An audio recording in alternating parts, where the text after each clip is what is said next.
putusan MK itu akan ditafsirkan berbeda karena dianggap tidak jelas.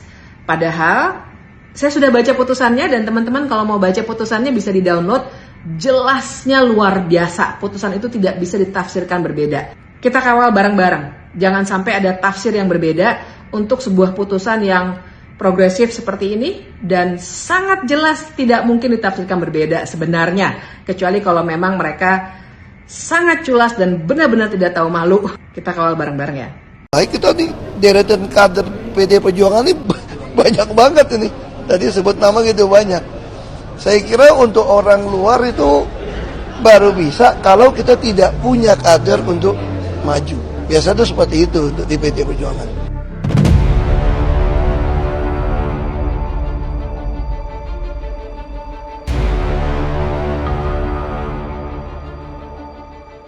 Memang masih sangat mengejutkan sekali ya putusan MK di detik-detik terakhir pendaftaran pada pilkada serentak di KPU pada tanggal 27 Agustus mendatang. Dan bahkan juga respon dari warganet sangat keren sekali. Dan bahkan juga sampai saat ini masih menjadi trending topik di Twitter. Dan yang menggunakan tagar sudah menembus di angka 160.000.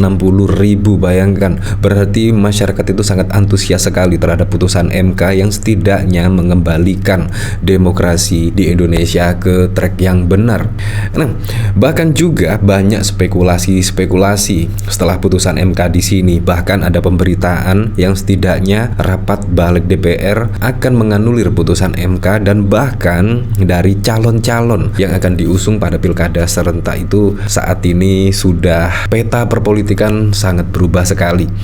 Nah, bahkan pada saat yang lalu yaitu PDIP bahkan mempertimbangkan Anies Baswedan dengan Rano Karno, Anies Baswedan dengan Prasetyo Edi dan lain sebagainya. Nah, tetapi dari sini yang menurut saya sangat masuk akal sekali yaitu ucapan Ahok. Tidak mungkinlah kalau PDIP tidak memilih dari kadernya sendiri. Menurut saya juga cukup masuk akal. Kenapa tidak harus mencalonkan di kader sendiri?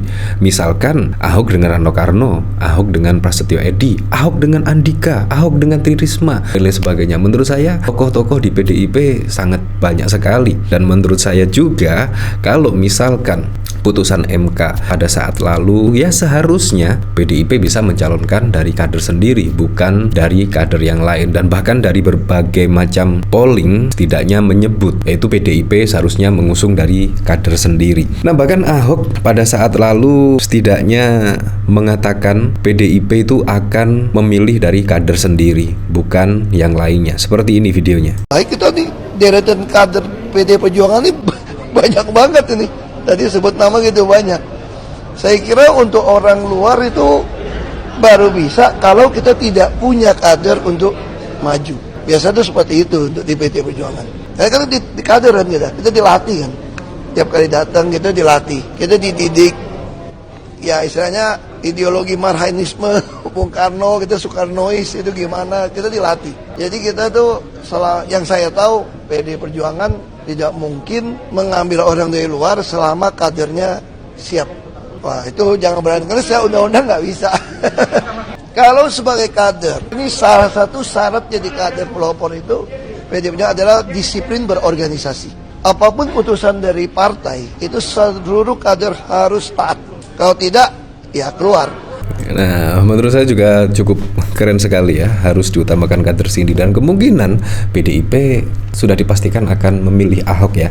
Kalau kita melihat dari elektabilitas pada saat yang lalu dari Litbang Kompas yaitu di angka 20%. Menurut saya sudah cukup lah melawan koalisi gemuk 12 partai pendukung Ridwan Kamil. Menurut saya itu ketika Ahok dicalonkan pasti juga akan mendapatkan lawan yang setara ya, Ridwan Kamil tersebut.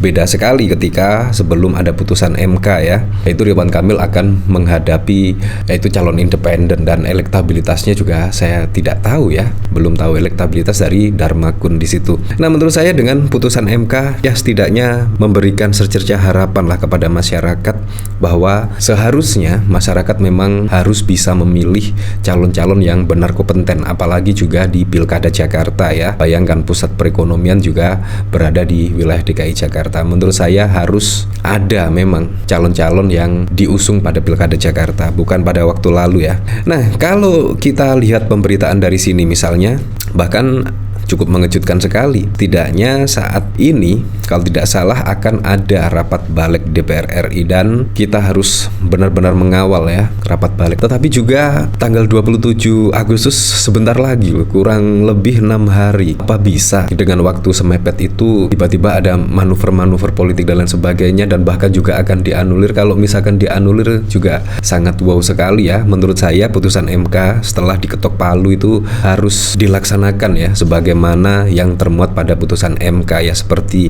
KPU, Bawaslu dan bahkan yang lainnya seharusnya menghormati putusan MK. Nah, bahkan juga dikomentari oleh Bu Fitri. Wali Kota Solo 2020 yang lalu. Dengan dibukanya keran pencalonan, maka warga jadi punya banyak pilihan sehingga kita bisa lebih punya banyak perbandingan tentang rekam jejak setiap calon, dan kedua programnya. Nah, soalnya adalah teman-teman hati-hati. Kemungkinan dalam rapat DPR yang akan dikebut, putusan MK itu akan ditafsirkan berbeda karena dianggap tidak jelas. Padahal saya sudah baca putusannya, dan teman-teman kalau mau baca putusannya bisa di-download. Jelasnya luar biasa. Putusan itu tidak bisa ditafsirkan berbeda. Kita kawal bareng-bareng. Jangan sampai ada tafsir yang berbeda untuk sebuah putusan yang progresif seperti ini, dan sangat jelas tidak mungkin ditafsirkan berbeda sebenarnya, kecuali kalau memang mereka sangat culas dan benar-benar tidak tahu malu. Kita kawal bareng-bareng ya. Nah, bahkan juga kawal bareng-bareng ya. Nah, bahkan dari sini banyak sekali ya trending topik di Twitter, salah satunya yaitu kawal putusan MK, dan bahkan juga Mahkamah Konstitusi trending topik di Twitter.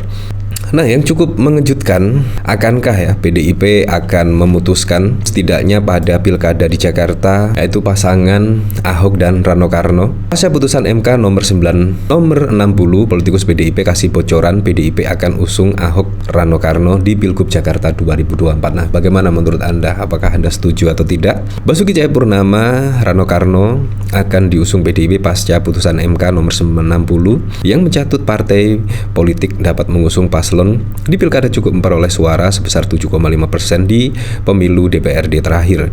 Aspirasi kader menginginkan Ahok Rano. Paslon ini sangat kuat diusung di Pilgub Jakarta pasca putusan MK nomor 60, kata politikus PDIP Betor Suryadi kepada redaksi suaranasional.com pada 20 Agustus mendatang. Kata Betor, keputusan MK nomor 60 membuyarkan Jokowi yang menginginkan PDIP hanya menjadi penonton di Pilgub Jakarta. Dendam Jokowi kepada PDIP jebol, keputusan MK nomor 60 itu meluluh lantakkan keinginan Jokowi agar partai kami hanya jadi penonton di Pilgub Jakarta 2024, kata Betor. Ada kekuatan doa dari rakyat Indonesia dan kader PDI atas keputusan MK nomor 60. Doa kami diwujudkan Tuhan melalui sidang Mahkamah Konstitusi siang tadi dengan putusan nomor 60. Partai kami boleh maju dengan kekuatan sendiri tanpa paslon dari partai lain, tegasnya. Kami sedang bergembira, menetes air mata karena haru. Di pagi melihat video deklarasi 12 partai Kim Plus itu, dengan sebegitunya mereka menyingkirkan partai kami dari areal tarung papar tahanan politik era Soeharto itu. Juga heran suara PDIP hanya dapat 15 kursi, begitu juga di tingkat nasional hanya kurang dari 18%. Nampaknya angka itu direkayasa agar tidak bisa maju paslon sendiri. Kenapa diangkat tanggung? Pasti ini kerja orang-orang nakal dalam tegaknya demokrasi, pungkasnya. Ya, seperti itulah. Jadi memang sangat mengejutkan sekali. Tiba-tiba ya ada putusan MK yang setidaknya memberikan secercah harapan lah bagi masyarakat Indonesia, khususnya pada Pilkada Jakarta. Nah, yang cukup mengejutkan juga PDIP pertimbangkan Anies Baswedan di Pilgub Jakarta 2024 asal mau jadi kader. Menurut saya ini sangat wow sekali ya. Apakah mungkin kira-kira Anies Baswedan akan menjadi kader dari PDIP? Ya, kita lihat saja besok. Tapi yang jelas saya berharap pada pilkada serentak bisa berjalan dengan aman, berjalan dengan lancar, dan yang paling penting berjalan dengan transparan, jujur, dan juga adil.